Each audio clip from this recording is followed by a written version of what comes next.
Merci de votre fidélité au programme de Gangan TV. Un plaisir pour moi de vous retrouver dans cet autre numéro de Café Débat, l'émission qui donne la parole à ceux qui veulent la prendre en vue d'impacter l'opinion. Ce nouveau numéro est consacré au processus électoral. Vous le savez, le président de la République a aussitôt la date proposée par la CENI convoqué le corps électoral pour le 16 février 2020 en fin des élections législatives. Bien entendu, le recensement des électeurs a déjà commencé le 21. Il va se terminer le 16 décembre 2019, évidemment. Il s'agit bien sûr d'un des éléments des recommandations de l'audit du fichier qui avait été effectué ici par des experts. Évidemment, pour parler du niveau d'exécution dans l'ensemble de ces recommandations, évidemment, nous posons la question, à quel niveau sommes-nous concernant ce point de recensement? Est-ce que tout se passe comme prévu par les recommandations? Nous posons la question à notre invité du jour, M. Mamadi Troakaba, il est juriste, analyste média et qui nous reçoit ici chez lui. Monsieur Kaba, merci de nous recevoir ici. Merci beaucoup, c'est un devoir et c'est à vous le grand merci. Merci surtout de la disponibilité. Je rappelle également qu'on va parler de conseil des quartiers d'ailleurs avant de parler du fichier électoral. Et vous savez bien que les élections locales sont terminées depuis un certain temps. Sauf que le processus n'est pas encore achevé, les conseils de quartier et de district ne sont pas installés. Pendant ce temps, nous sommes en train d'aller vers les élections législatives pour le 16 février 2020. Donc ça me ramène à cette question. Selon vous, pourquoi ce processus reste inachevé pendant qu'on prépare les législatives? Les chefs de quartier, les chefs de district ne sont pas installés. En effet, je vous remercie tout d'abord de cette opportunité. Il faut donc dire que c'est une véritable problématique qui s'impose à nous parce que les élections communales ont été bouclées il y a très longtemps et la mise en place des exécutifs communaux elle aussi a été faite il y a très longtemps. Mais jusqu'à date, pour ce qui concerne les élections, la mise en place des conseils de quartier ou de district, jusqu'à date, il n'y a aucune dynamique qui va dans ce sens. Et chose qui doit être très étonnante parce que ce qu'il faut rappeler, c'est que du point de vue de la loi, les choses sont clairement définies. Aussi bien la procédure à suivre pour la mise en place de ces conseils de quartier et de district que les modalités et les conditions qui doivent être remplies ou réunies pour la mise en place de ces conseils-là. Toutes ces questions-là sont définies par la loi. Donc qu'est-ce qui est dit exactement pour la mise en place de ces conseils? Parce qu'on sait que au moins les maires, eux, ont été installés dans leurs fonctions et les exécutifs communaux et on s'est arrêté là. Ce qu'il faut dire et qui doit être fait, c'est que tout d'abord, pour ce qui concerne les conseils de quartier ou de district, il faut dire qu'il n'y a pas d'élection. Il n'y a pas d'élection pour la mise en place de ces entités, de ces sections des communes urbaines et rurales, parce que les sections des communes urbaines sont les quartiers, les sections des communes rurales sont des districts. Et donc il n'y a pas d'élection pour la composition de ces sections. Mais par contre, il faut se baser sur les suffrages obtenus par les entités à l'élection communale, dans les quartiers et dans les districts, pour composer les conseils de quartier ou de district. C'est de cette façon que la loi a aménagé, c'est qu'on fait dériver la constitution des conseils de quartier et district des suffrages obtenus à l'élection communale. Donc quand je prends par exemple la commune de Ratoma, les résultats sortis des élections communales concernant la commune de Ratoma, la liste qui a remporté donc les élections à Ratoma, on va dire doit composer. Doit-elle composer on vient au niveau des quartiers. Et ça, c'est l'article 99 du Code électoral qui dit. C'est un peu à la proportionnelle. C'est tout à fait à la proportionnelle. C'est que les entités qui ont pris part à l'élection communale auront un nombre de sièges dans les conseils de quartier ou de district, selon qu'il s'agit d'une commune urbaine ou rurale. Et donc, ces entités auront un nombre de sièges qui est proportionnel aux suffrages qu'elles ont obtenus dans les quartiers ou dans les districts à l'élection communale. Vous savez, quand vous prenez, comme l'exemple que vous avez donné, vous prenez la commune de Ratoma, c'est plusieurs quartiers. Donc les sections de cette commune-là sont des quartiers. Et donc à l'élection communale, chaque entité, que ce soit les partis politiques ou les candidats indépendants, parce qu'il faut rappeler que pour ces élections communales, les candidatures indépendantes sont autorisées. Et donc les entités qui ont pris part à cette élection communale dans la commune de Ratoma ont de facto obtenu des suffrages dans chaque quartier. D'accord. Les suffrages sont obtenus dans chaque quartier. Maintenant, en fonction de ces suffrages obtenus dans ces quartiers, ces entités auront un nombre de représentants ou auront un nombre de membres dans le conseil de quartier en question. Et donc, c'est comme vous l'avez dit aussi, c'est un calcul qui s'est fait à la proportionnelle. Plus vous avez obtenu de suffrages dans le quartier à l'élection communale, plus vous aurez un nombre de représentants dans le conseil du dit quartier. Donc le nombre de places pour un parti ou une candidature indépendante dans un conseil de quartier n'est pas forcément lié au suffrage exprimé au niveau de la commune. Non, c'est pas au niveau, c'est pas à l'échelle communale, justement, c'est à l'échelle quartier. Bien. Et vous verrez un parti politique ou une liste indépendante qui a par exemple un grand nombre de suffrages à l'échelle communale, mais vous prenez un quartier X, vous trouverez que dans ce quartier, cette liste ou ce parti n'a pas eu beaucoup de suffrages. Et vient en dernière position. C'est que dans ce quartier-là, et bien entendu, le parti est à la queue, mais quand vous additionnez les suffrages obtenus dans tous les quartiers, vous faites cette somme-là, vous trouverez que ce parti politique ou cette liste indépendante est premier ou première. Mais dans un quartier donné, vous trouverez que ce parti vient à la queue parce que le nombre de suffrages varie en fonction des quartiers. Si nous venons à l'échelle quartier ou au niveau de la commune, ça devient l'addition de ces différents suffrages. Et c'est de cette façon que, bien entendu, les conseils de quartier ou de district doivent être composés. Comme je l'ai rappelé, c'est une façon de faire dériver la composition des conseils de quartier et de district des suffrages obtenus par les listes de candidatures à l'élection communale. Parce qu'il faut aussi noter que ces quartiers et districts qui sont administrés par des conseils se trouvent sous l'autorité du maire. C'est sous l'autorité du maire, naturellement, que les conseils, les quartiers ou les districts sont administrés. Et maintenant, pour aller aussi tout de suite dans la procédure. Justement, c'est la question que je voulais poser. C'est important de savoir, c'est-à-dire que depuis que ces élections ont eu lieu, on n'installe pas ces chefs de quartier ni de district alors qu'on va aux élections législatives. La question que j'ai posée tantôt, à qui la faute? Pourquoi ces conseils de quartier ne sont pas encore installés?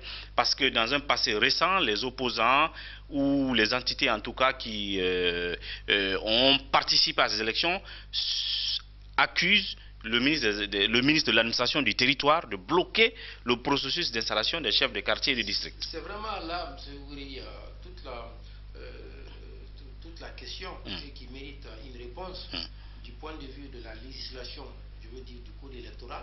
Ce blocus-là est en grande partie imputable aux entités, les entités qui ont pris part à ces élections communales. Parce que donc la responsabilité de ce retard n'est pas imputable au ministre de l'administration du territoire? Pas du tout, c'est justement ce que je dis. Selon la législation, nulle part vous trouverez un rôle défini ou un rôle qui est réservé au ministère de l'administration du territoire. Parce que là où ces entités font une erreur d'appréciation, c'est de penser qu'il faut une autorisation ou qu'il faut un signal venant du ministère de l'administration pour dire pour convoquer, envoyez vos listes auprès des maires. Non, la loi ne dispose pas ainsi.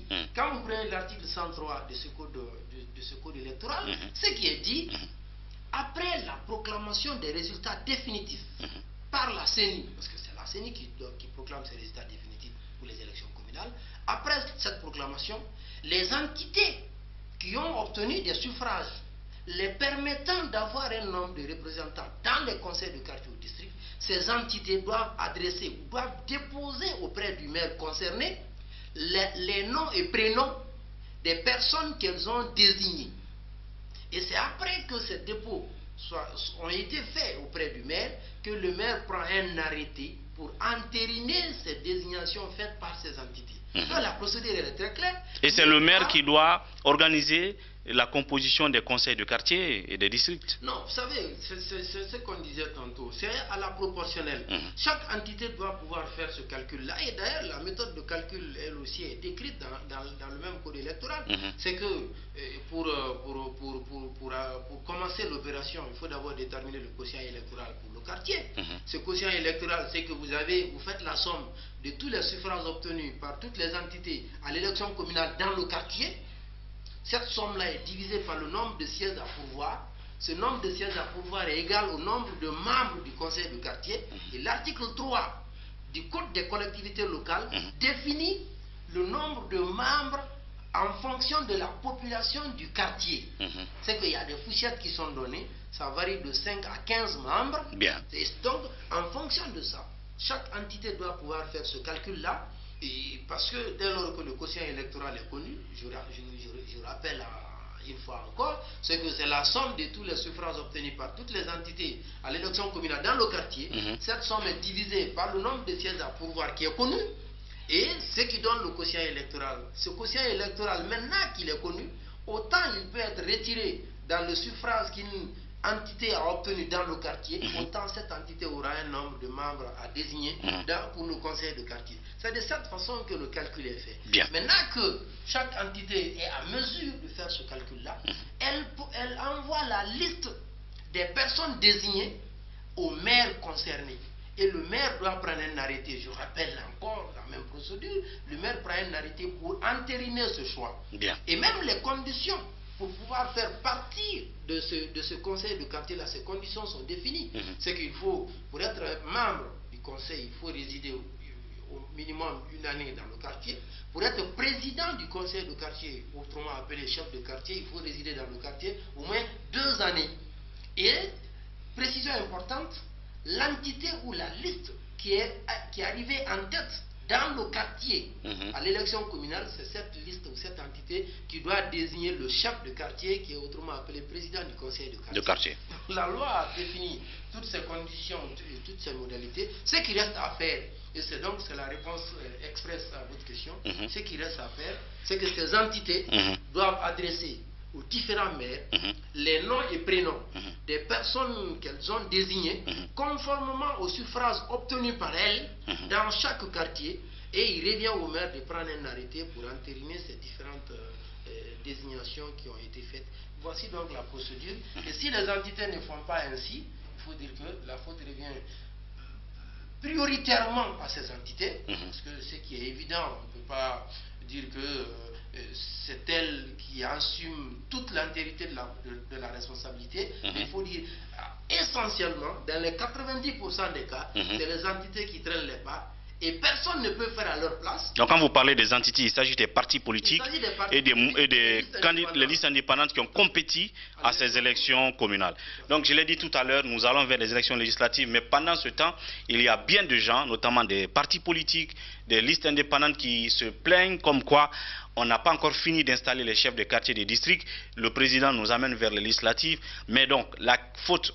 À qui la faute si cela n'est pas fait? Beaucoup se disent que c'est bien Bourema Condé qui bloque tout, sauf que notre invité pense que ce n'est pas cela. La faute est bien sûr ces partis politiques, ces listes indépendantes qui ont compétit et qui ne savent pas comment faire pour se faire installer dans leur quartier, puisque cela ne dépend pas forcément des bons vouloirs de Bourema Condé. Il suffit donc de déposer vos suffrages dans les quartiers auprès du maire.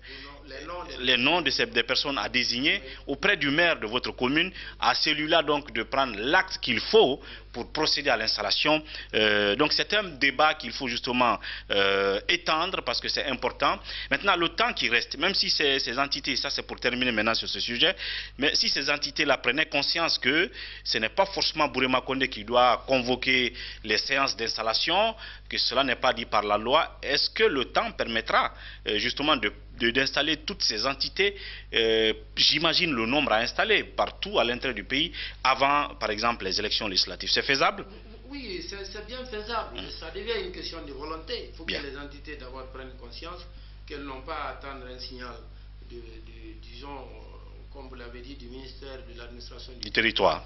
Pour déposer ces listes-là. Et l'autre précision qui est importante, c'est que ces conseils de quartier ou district ont le même nombre de mandats que le conseil communal. D'accord. C'est un mandat de 5 ans.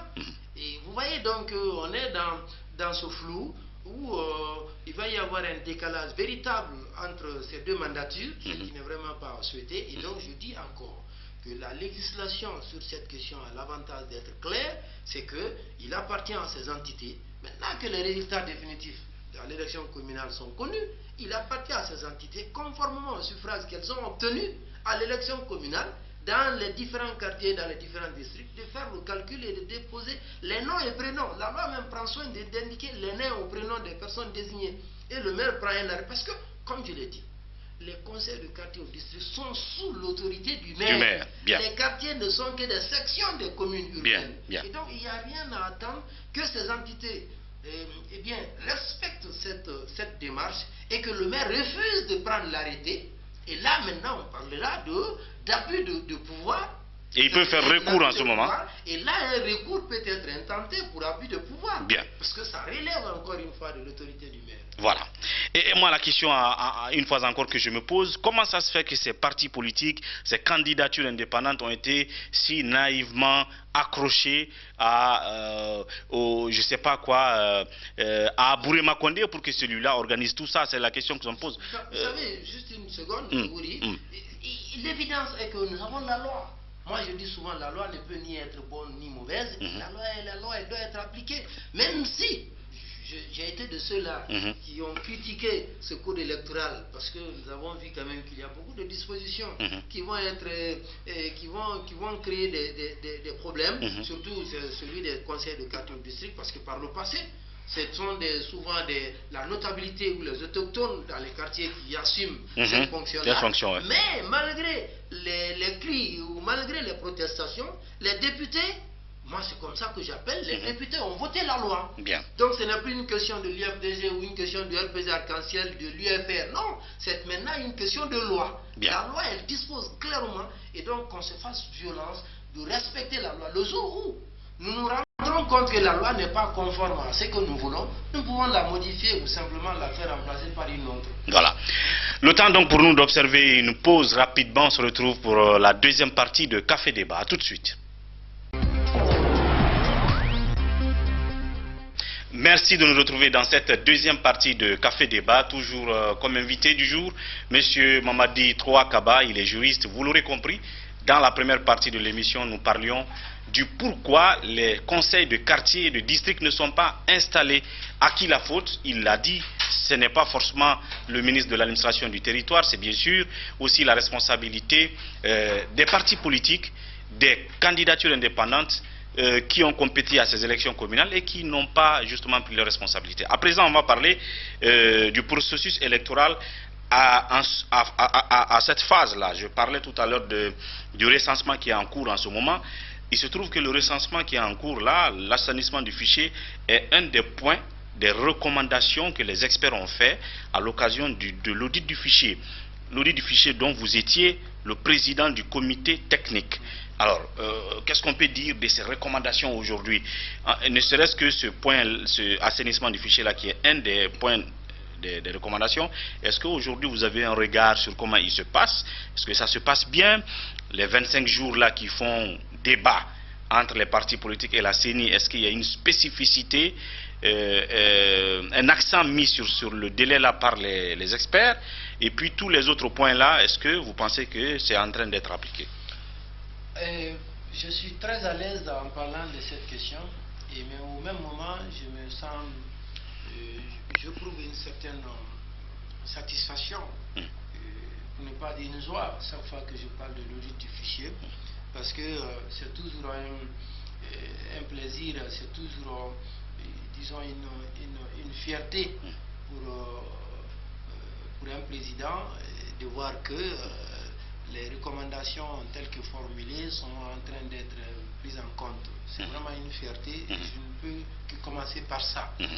En effet, donc, il faut dire que oui, l'audit du fichier électoral a fait des recommandations, où l'une de ces recommandations fortes est que chaque électeur doit passer devant une carte pour vérifier ces données biométriques afin de les compléter s'il y avait, disons, un manquement, ou encore de procéder à toute correction, donc, ou procéder à des recensements. C'est ce qu'on est en train de faire maintenant.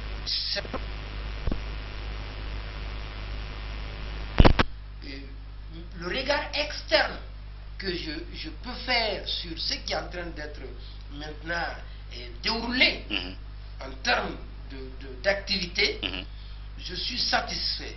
Satisfait parce que j'ai fait des visites, pour dire ainsi, j'ai rendu visite à certaines CARL, à certaines commissions, et je me suis rendu compte, effectivement, que tel que l'audit a formulé, c'est-à-dire que les données biométriques de chaque électeur devraient être contrôlées pour voir est-ce que bien ces données biométriques sont au complet ou pas. Parce que la conséquence de cette opération est que tout citoyen qui ne passe pas devant une CARL, et donc sera extirpé du fichier. Bien. Donc le passage devant une CARL est une condition du maintien de l'électeur dans le fichier électoral.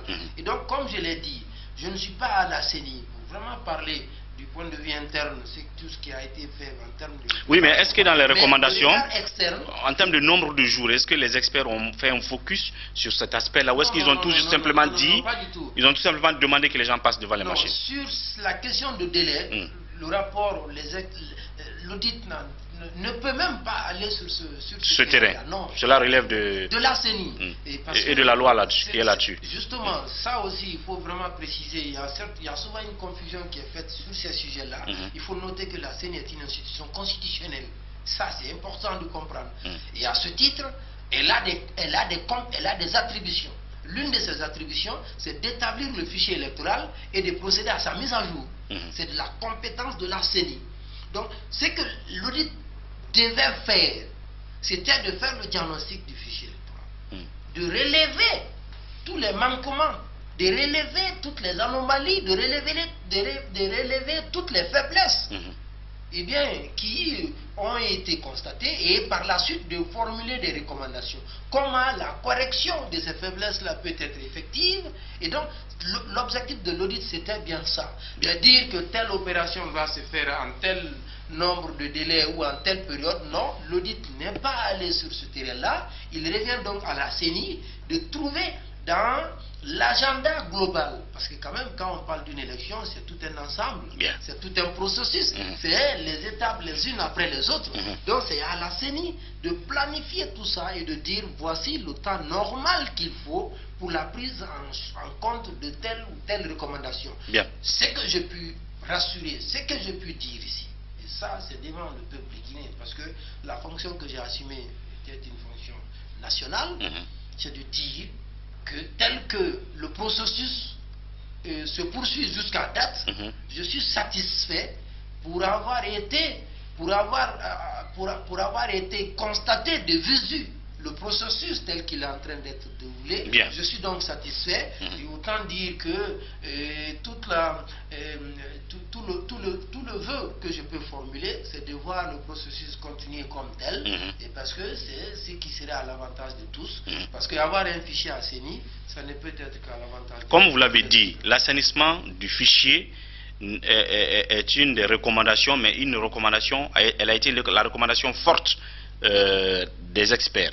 Qu'en est-il des autres recommandations issues de cet audit? Est-ce que certains ont déjà été appliqués?